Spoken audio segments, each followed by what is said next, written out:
Hey Taylor, I am Adam Needens, and this is my peer review for your presentation. I thought you had an excellent presentation. It was very well thought out, organized, and put together.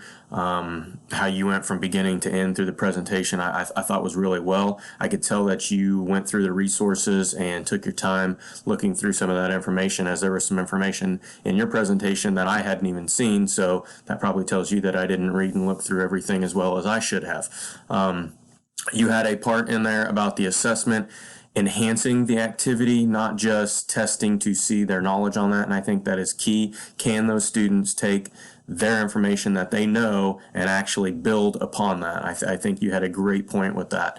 Your point on the equity part in our teaching is something that I didn't think about putting in my presentation. How are we reaching every single student, or are we just reaching the masses, trying to teach to all 20, or are we able to break this down and individualize a little bit more? So I think that was a key point as well.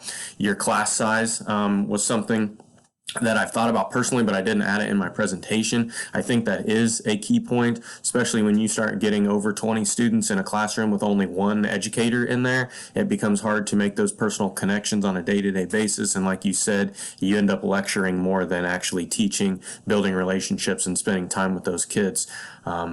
You made me self-evaluate my own presentation as I was watching yours, as well as maybe my teaching style and teaching styles of others on a day-to-day basis. So I thought that was something good for everybody, especially me. You had a great part in your presentation about student well-being. I think that is a very key aspect to what we do as educators. How do those students come into our building is something we really have to take into account.